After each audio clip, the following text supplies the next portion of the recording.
Good afternoon to all our viewers and welcome to a new edition of The World Today, where we bring you a lot of the latest news, especially regarding Egyptian news. And I'm very delighted to be joined this afternoon by my guest here in the studio, Major General Mahmoud Morsi, Strategic Researcher at Chatham House, London. It's a very good afternoon to you, sir. Good afternoon. Right. Today we will be focusing on, of course, the upcoming parliamentary elections, the ongoing, rather, parliamentary elections, as Egyptian expats have started voting today, as well as the Egyptian Foreign Minister's Asian tour, his visit to Asia. So let's start straight away with Al-Ahram Online, and the headline reads, Egypt's Foreign Minister to begin one-week Asian tour.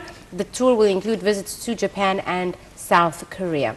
Egypt's Foreign Affairs Minister Sameh Shoukry is scheduled to begin a one-week Asian tour on Saturday to strengthen both political and economic ties with countries including Japan and South Korea. Shoukry's tour will start in Seoul, where he will meet with representatives from a number of major economic institutions such as Hyundai and the Korean Union for International Trade. He'll also meet with his Korean counterpart and Korean parliamentarians. Also in Tokyo, Shoukry will meet representatives from the Japanese International Cooperation Agency and the Egyptian-Japanese Parliamentarian Friendship Society Association, and the Foreign Affairs Minister, his visit is expected to review the latest developments in Egypt, including the ongoing parliamentary elections, which is, of course, the last step in the transitional plan that was announced in July of 2013. Now, first and foremost, Major General Mahmoud, a very important visit here by the Egyptian Foreign Minister. Yes. Egypt has good ties with the Asian continent, but not as strong as they would like. So this visit aims to set out feelers with regards to what more ties could be broadened and strengthened, both in a political sphere as well as an economic sphere. So how do you view the significance of the Egyptian Foreign Affairs Minister Sameh Shoukry's visit? I think the visit is coming a very hard time for Egypt. We can't spread the economic and political efforts. Economical and political effort is very important. I think the visit toward Asia, toward Japan and South Korea is very important. Both countries are key players and they have very strong economics. And going there for Egypt is very important. First of all, he needs to pave the way for more investment in Egypt. As you know, after the Russian crash plan in Egypt, we will suffer from some economic drops, especially in the tourists, and we have to reinvest in something else, going to Asia and going to just attract more investment.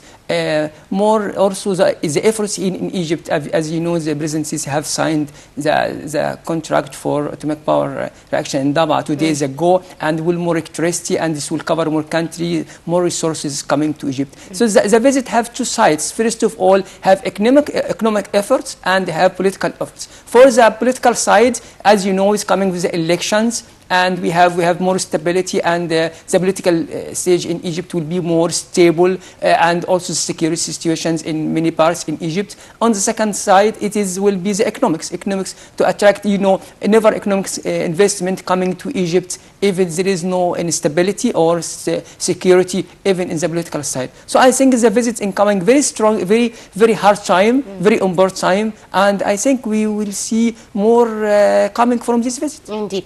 How do you think Egypt could benefit more economically from its ties with the Asian continent? As you said, a lot of projects are underway here in Egypt, a lot of possibilities with regards to trade, export, import, with regards to attracting investors with new projects that have started in Egypt, like the expansion of the Suez Canal, for example, the nuclear power plant that is supposed to be started now here in Egypt.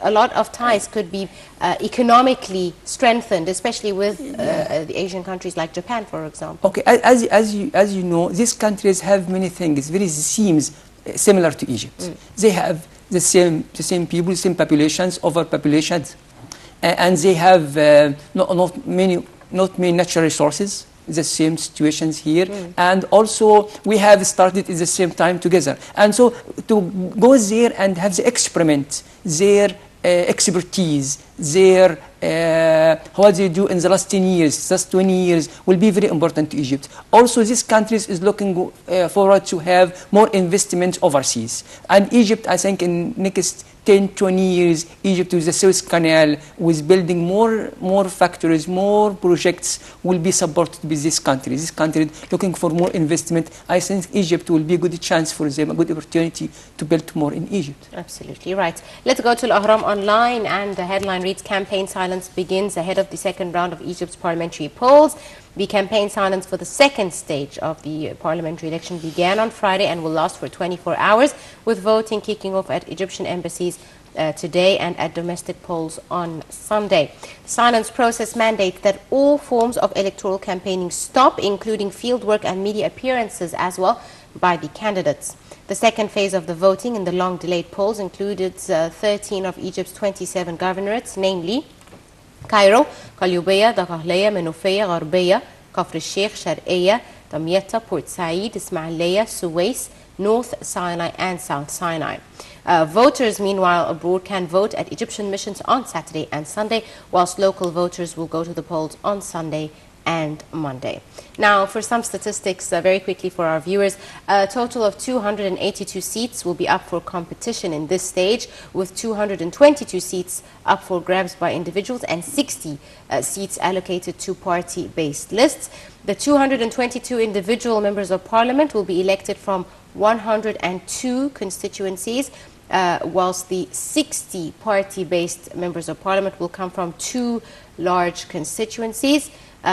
The Cairo, South and Middle Delta constituency, which includes 6 governorates, will elect 45 members of parliament, whilst the East Delta constituency, which includes 7 governorates, will elect 15 members of parliament.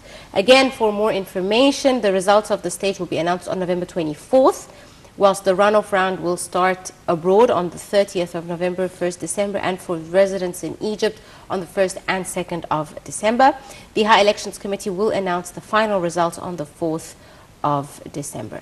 Now, General Mahmoud, let me ask you, sir, according to the Higher Electoral Commission, the turnout in the first stage was 21.7%, with 7,270,594 out of 27,402,353 registered voters.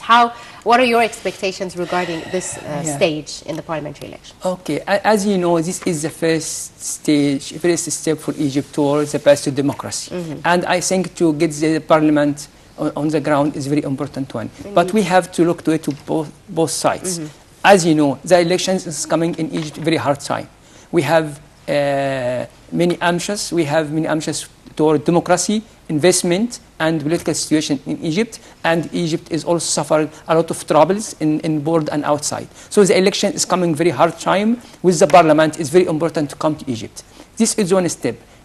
Second one is for the candidates themselves. I think the candidates, they have learned the lessons from the first round. They understand they need to present the people very well. What the objectives, what the targets, what is going to be the parliament, what they're going to do. And I think we will see the elections tomorrow and after tomorrow. If they succeeded, the people will come to elections, to the process to elect the people. So what are some of the mistakes, in your opinion, that happened in the first round that, as you said, the potential members of parliament or the candidates could learn from now, not to repeat? I hope they understand. In the first round, they didn't present themselves very well to the people. I think we need to improve the relations between the candidates and the people in the street to present the objective, I said, and they plan what they're going to do in the parliament. Because at the end of the day, what is their job? Their job is to represent the people. Yeah, exactly. But what their plan, what they're ambitious to do, I think the people, they should understand what the people need in all the aspects of life, social, political, economics. And I think economic is very important for all the people, and also security. So I think they all understand, they have plans clear to the people, because many people in the street, I met many friends asking, who are going to elect? Because I think the people... Is that because there are way too many candidates, or is it because none of them have stood out with a clear plan, or there isn't a buzz really about a specific candidate. As you said, people are asking you who to elect. I think it both, because first of all, many people are not famous to people, not well known for you, and is one point maybe, and the second one is what they're going to do. This is two things. So I think it's very important now, I hope, and I saw many people present themselves in the street very well, and I think it will be fine, because we will maybe so are we'll you see. expecting larger numbers? I hope so. I look forward to seeing more people, because elections is very important. Elections, the will of the people to come to the street, to elect the people, because you will put force on the people. You will put power on the people. When they be elected by more people, and think the parliament will be succeed. What kind of parliament do you expect Egypt will end up with? Oh, it's a tough question. Okay, you know, after the last 5 years, we have 9 elections. And I think it is number 10 election. I think the next parliament should understand the situation in Egypt, should understand both sides. If I'm going to be working, I think if you are going to be opponent or working with the government, I think both sides should be agree to work in the aim of the Egypt. We need to support the country. Even I'm going to oppose the government. I don't like the behavior of what the government doing. I didn't like what the minister is doing. But in the end of the day, I should understand I need to do what is the best of the country. I think it is the main target, and it is very important to the candidates to understand that. Do you think that people are more aware now, politically aware, more keen to practice their right? At the end of the day, it is your right to go and vote for members of parliament. Do you think people have become, especially after the 2 revolutions and the recent events that have taken place in Egypt over the last 4 or 5 years, do you think people now have this more awareness, more drive to take part? Because before, the elections, especially the parliamentary elections, were very low-key. Very few candidates had supporters that were very loud for them. But now, do you see a difference with regards to Egyptian society? Okay, I think the people say very smart. People are smart in Egypt. Don't say anything else. People is smart. But the people, they understand now their voice will be very important. When I go to the elections, my voice will be affect the elections. This candidate is coming because my voice to support him. If I stop to support him, he will not coming. So when the people feeling their voice is important, they go to the elections. If for just for one moment they didn't understand this point, they will never go to elections. So we need the government. We need the government just trust the people, give them that your will and your choice is very important to them. Now, there was a lot of debate regarding the actual procedure. A lot of people didn't understand that they'll be given 2 different papers, and they had to mark for a number of specific candidates, etc., etc. Do you see now that this is the second stage, we should have further made people aware of exactly what is expected of them when they go into that polling station? Or do you think it's still a bit vague for some of the people? They don't know to pick which party list, or do they pick individuals, or do they pick both? Or there's a bit of confusion, especially with the common common man. There isn't that clarity really. Yeah, I think this one clear, because in the first round, I suppose the same. Many people don't understand who are going to elect, because you know the list, and it's a closed list, and you have to choose the first name on the list. So I think the people now understand in the second one how go and how elect the people. If individuals, one paper, and the other paper for the list. So I think people understand that now. I don't know, I'm not ambiguous anymore. I think people understand. And how do you see the voting now? The Egyptian expats have started today voting. They are voting for today and tomorrow. How do you see this round for the Egyptians living outside Egypt? I think people outside is very clear. More people going to elections, not like the first one. I think now is many people going to more countries to elect. I think it will be. Well, we actually have news that the Minister of Immigration and Egyptians Abroad, Nabila Makram, she cited that there was a high turnout at the diplomatic missions, especially in Saudi Arabia, and she noted that the voting was running smoothly. And in Jordan, Egyptians are pouring on polling centers in Amman and Aqaba, as diplomats said that the voter turnout has surpassed that of the first phase so far. So that's also good news that the numbers are more. An interesting thing is a lot of critics of Egypt, for example, or countries in the Middle East, always say that the turnout is not good, 26% is not sufficient, very poor turnout. They say, you always read these in the headlines, especially in international media outlets. However, in their own countries, when there are parliamentary elections, their turnouts always also hover in the 30s, 30%, etc. So why do you think there's this perception with regards to parliamentary elections? Yeah, it's sometimes, I think it's not important for the election, not important for the people themselves, but more important for the candidates. Because you know, to go to the parliament, you know that there is strong votes for you. Many people support you. So I think this is very important. The percentage is very important for both sides. I go to the parliament with a lot of voices. Many people vote for me, so I will be strong. It's very important. So I think the message, maybe some people said, okay, it is not important. It is like, but I think it is important to be that.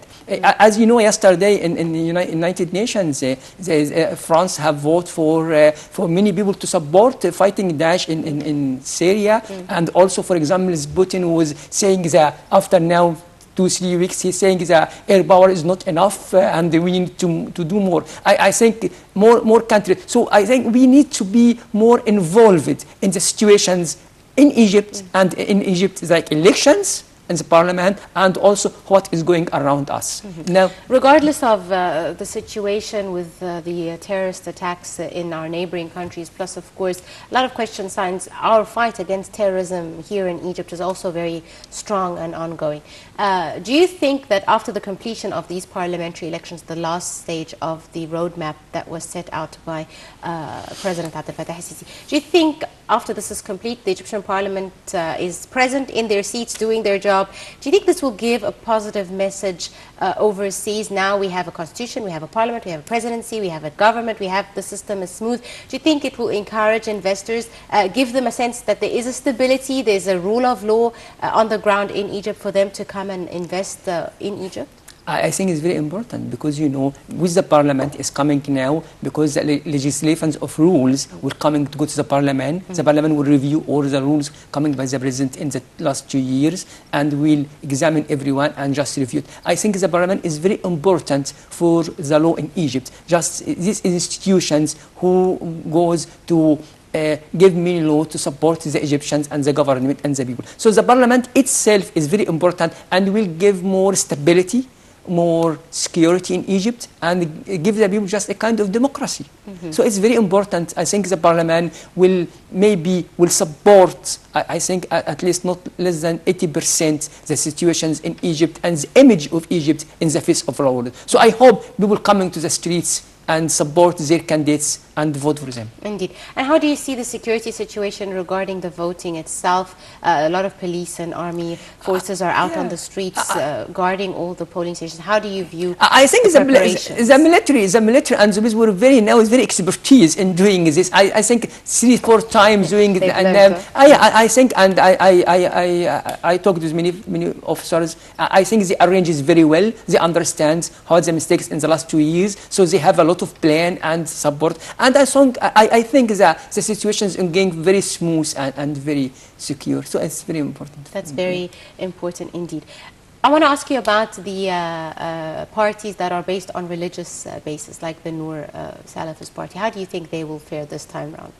I think the people understand now, you don't need religious parties. I think the people understand now we need to think about Egypt, about democracy. Which party will support the democracy and situation in Egypt? This is very important. Not religious party. I think they failed in the last few years. Even though a lot of people expected that in some constituencies they would do very well, but they didn't. They didn't take a single seat. For example, Alexandria, a lot of expectations for them were there. I told you in the beginning, people in Egypt is very smart. They understand the lessons from the last time, but maybe the Noor didn't understand the lesson. So he need to get another lesson to understand that the Egyptian people is going for democracy, for security, for stability, whatever the party is coming. So I think we have learned 2 lessons from Islamic parties. So I think no more Islamic parties in Egypt again. But I mean, they might win a few seats here. Maybe a few seats, but to have the balance in the. I think they succeed. They have some seats in the parliament, votes to make the situations quite well. Yeah. Right. I want to ask you, when the Egyptian parliament convenes and starts its job, you said they will review all the laws that were issued by the president, exactly, in their absence. Yeah. What else is the Egyptian parliament going to be doing as soon as they take their seats? Two more steps. First of all, to the government, to recognize the government, and the prime minister to the government, and the parliament will agree with the government objectives and the plans. This is a very important step, because if the parliament refuses the government, they need to the president have to elect a new prime minister and again to present it to the parliament. This is very important step. And they accept the whole parliament, the whole government as a whole. Exactly. They can't like say we don't like this minister. No, the whole. Of it. So we have two steps. This is very important steps. First, and I think the government will do very well until the parliament to convince the people and the parliament. This is one step. The second one is very important, to review the law and what issued by the president in the last 2 years. And they have very short time. I think 2 weeks to review 400 rules. But I think maybe it will be extended. The people in the parliament, we need to extend the time for to review all the rules. I think this is the more steps for the next parliament to do. And I think it will be fine. I don't think people will be just say we don't need this government anymore. We hope so indeed. Yeah. Finally, what would your message be for the voters, for people that are still not sure whether they're going to go or not, whether they're going to participate or not? Some people have a very negative attitude, apathy really. What difference is my voice going to make? I don't even know some of the candidates, etc. Whilst other people are very keen and they believe that this is their right and their duty. So what message do you have for people in Egypt and abroad, now that the Egyptian expats are voting today and tomorrow, to go to vote regardless of how they feel about the actual process? First of all, your vote is very important. You should go, because your vote is very important, not for the candidate, even also for the Egyptian democracy. First one. Second one, when you vote, you will ask this candidate what you do, because by your vote, he will be succeed or unsucceed or fail. So it's very important to go and elect, if whatever you will not agree with, but you should go. So your vote is strong. You need it. You know, the highest turnout amongst the 14 governorates in the first round was Marsa Matruh. It had a turnout of 33.45%, whilst the lowest was in Alexandria with a turnout of 14.83%. And of course, we have, for the love of Egypt, list one, the party-based list seats in the first stage of the parliamentary elections, and the other 213 individual candidates. There are 108 who are party affiliated and the rest were independent candidates.